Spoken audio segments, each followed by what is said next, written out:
Sarah gave away her only winter coat without thinking twice. It was freezing, late at night, and the woman looked like she hadn't felt warmth in weeks. What Sarah didn't know was that her small act of kindness would set off a chain of events that would lead to a helicopter landing just outside her apartment. Welcome back to Golden Stories, where a small spark of kindness can lead to life-changing moments. Today's story is one of them, so please, enjoy. The snow was falling harder now, painting the city in white silence. Christmas lights blinked behind foggy windows. The world was warm, somewhere inside, but not for Sarah.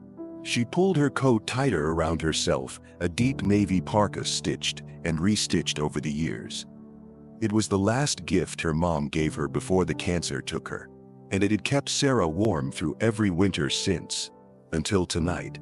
She was nearly home when she saw her, a figure curled against the brick wall behind the corner deli. A woman, maybe in her 50s, hunched into herself, arms bare, clothes soaked through. Her breath came in short, shaking puffs. No hat, no gloves, no coat. Sarah's feet slowed. She shouldn't stop. She had barely anything herself, just enough money for instant noodles and rent that was already overdue. She didn't even have central heat, just a space heater that wheezed when it worked. But that woman, there was something in the way she trembled, not just from the cold, from despair, from being forgotten. Sarah stood frozen in place, her fingers twitching at the zipper of her coat. One side of her screamed, "Keep walking. You've done enough. The world is harsh. Survive." The other side whispered, "You have warmth. She doesn't." Her breath caught as she made the decision. She stepped toward the woman slowly, carefully, as if afraid to startle her. "Here," Sarah said quietly, unzipping her coat. "You need this more than I do." The woman looked up, startled. Her eyes were swollen, red. She didn't speak, she didn't even move. Sarah gently placed the coat around her, pulled it closed, pressed it softly against her shoulders. The woman blinked. One tear rolled down her cheek. Sarah smiled faintly. "Merry Christmas," she whispered.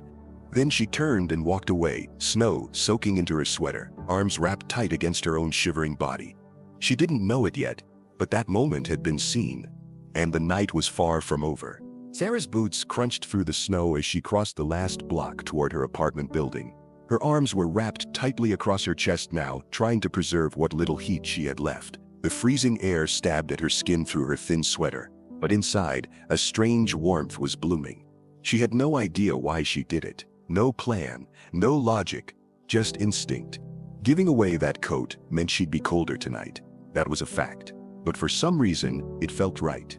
Still, by the time she reached the stairwell to her unit, her hands were stiff and her lips numb. She fumbled with her keys, finally nudged open the warped door, and stepped into the dim apartment. A single lamp flickered in the corner. The heater was off again. Her breath still clouded in the air. She wrapped herself in a blanket, curled into the couch, and held a hot mug of tea like it was treasure. Her thoughts wandered back to the woman. Had she stayed? Had she left? Would she be okay? Sarah didn't know. She figured she wouldn't ever know. But she was wrong. 3 blocks away, someone had seen it all. From the 3rd floor of a dark office building, empty save for one single lit room, a figure stood behind the glass, watching the alley, watching Sarah. The moment she knelt, removed her coat, and wrapped it around the woman, the figure leaned in. He turned to someone standing behind him. "That's the one," he said simply. The other person, tall, dressed in black, nodded once, then pulled out a phone. "She's at 48 Maple Street, 3rd floor. Send the team. Tonight." As Sarah dozed off on her couch, unaware, a black SUV pulled up outside the building, and somewhere in the distance, the low hum of rotors began to stir the snow. The sound came first. A dull thump-thump in the distance, barely audible at first, like a distant storm. Sarah stirred on the couch, still wrapped in her blanket, half asleep. Her tea had gone cold in her hands.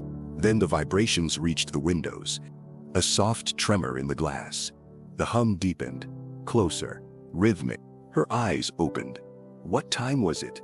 She reached for her phone. 12:47 a.m. She sat up slowly, squinting toward the window, her breath caught.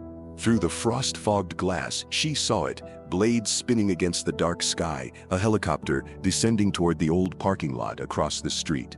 Red lights pulsed against the swirling snow. Her heart thudded. Who flies in a helicopter, here? In this part of town? At this hour? She stood, stepped cautiously to the window, pressed a hand against the icy glass.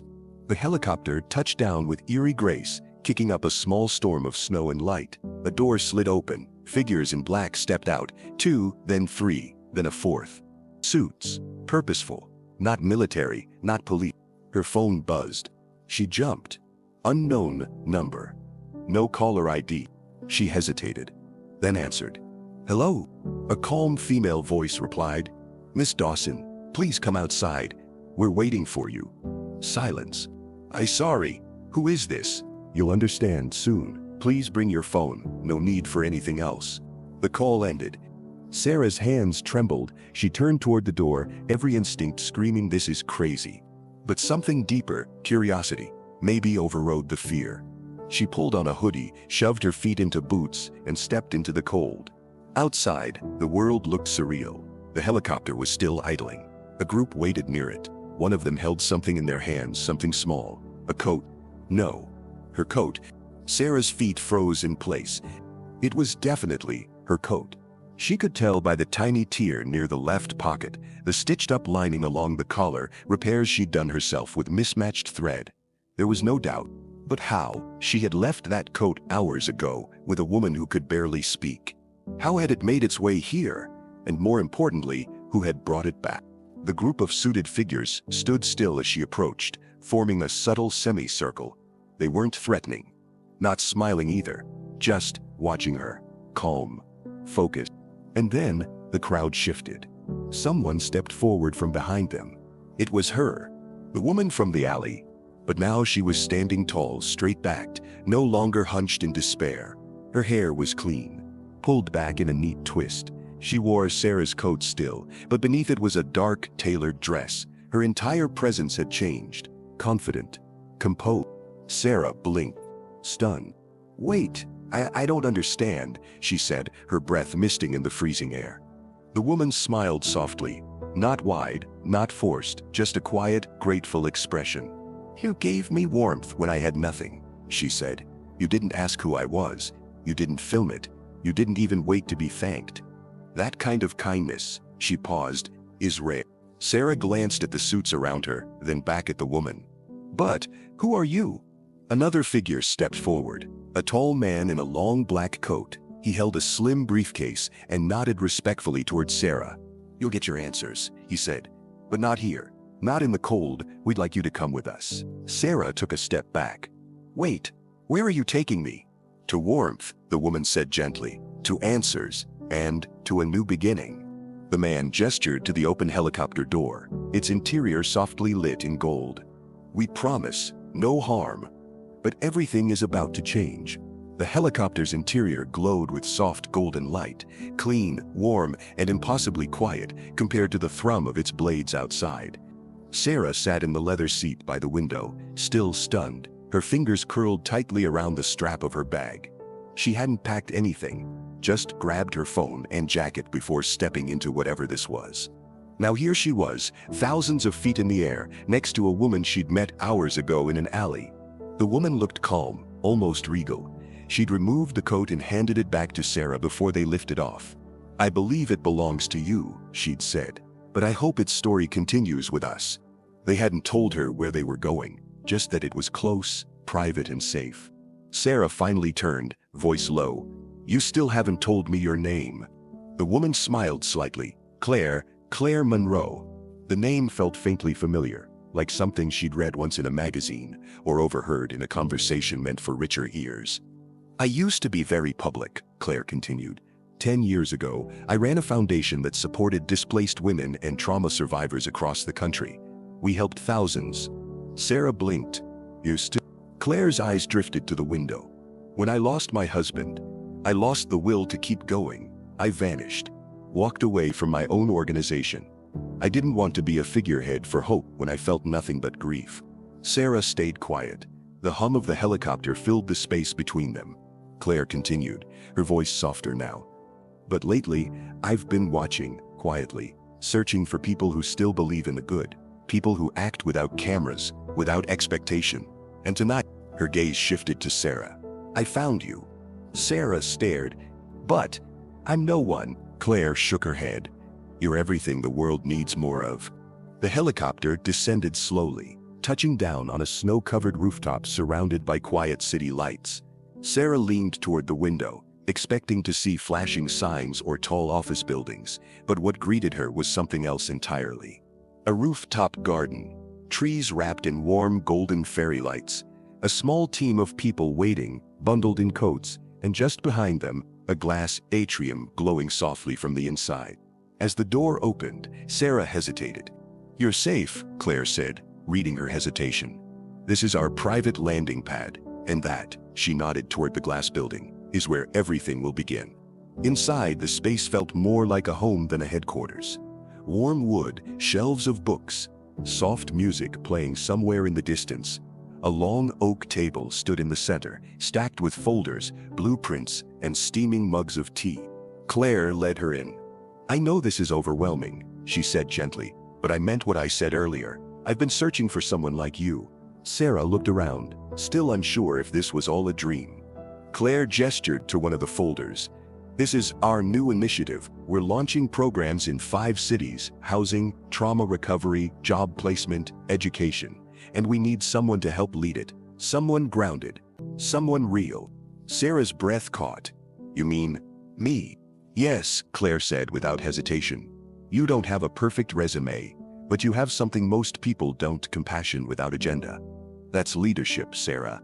Sarah shook her head slowly, barely able to speak. But I shelve books. I heat my apartment with a space heater. I'm not important. Claire stepped closer. You're exactly important. And if you say yes, we'll make sure you're trained, paid, supported, everything. All I ask is that you keep being you. Sarah sat down slowly. Her hands trembled. This was real. Sarah stared down at the folder in front of her. It was thick, pages of plans, community outlines, timelines. At the very top, printed in bold type, was a title: The Golden Thread Initiative. Lead coordinator, Sarah Dawson. Her name, typed like it already belonged there. I don't know what to say, Sarah murmured. You don't have to say anything now, Claire said, but I want you to know we're not just offering you a job, we're offering you the chance to be part of something that matters. Sarah looked up. But why me? Claire leaned against the table, folding her arms thoughtfully. Because I've seen hundreds of people walk by suffering without flinching. I've watched people ignore, record, judge, but not you. You didn't just give your coat, Sarah. You gave dignity, and you did it quietly. That's rare, and that is power. Sarah sat still for a moment, processing. Then she picked up the coat Claire had returned to her earlier, her old patched imperfect coat, and ran her fingers over the stitching. It had always felt like a symbol of survival. Now it felt like a spark, a beginning. I'm scared, she admitted. Good, Claire said, smiling. That means you care. One of the assistants entered quietly with 2 cups of tea and placed them on the table before exiting again. Claire pushed one towards Sarah. We'll support you. Fully. You'll travel, lead, train, but only if you want to. You'll never be alone in it. Sarah wrapped her hands around the mug. Can I think about it? She asked. Claire nodded.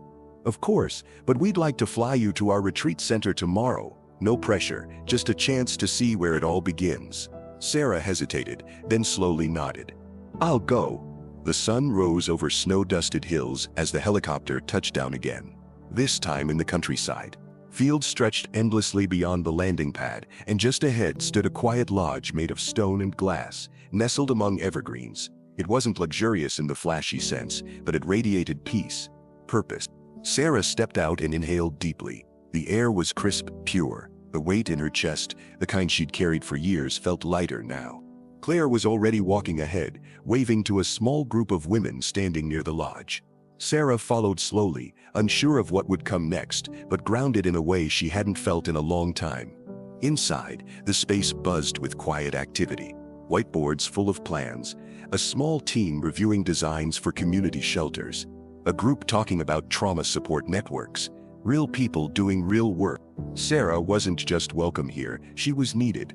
That evening, after a shared dinner with the team, Claire handed her a new folder. Inside was a signed contract, salary, travel schedule, an apartment near the Foundation's main headquarters, and a handwritten note. What you gave me was more than a coat. You gave me a reason to return to the world. Now let me help you write your chapter in it. Claire. Sarah sat in the quiet guest room that night, reading it again and again. She didn't cry. She smiled. Because somehow, in a single night, a coat, a choice, and a stranger had brought her home to something she didn't even know she'd lost: belonging. Sarah never saw that alley again, but she never forgot it either. Because every story worth telling starts with a moment. And hers started with a single silent act of kindness. If this story touched you, share it with someone who believes in the power of kindness. And don't forget to subscribe for more stories like this one. Because sometimes it only takes one good deed to rewrite your story.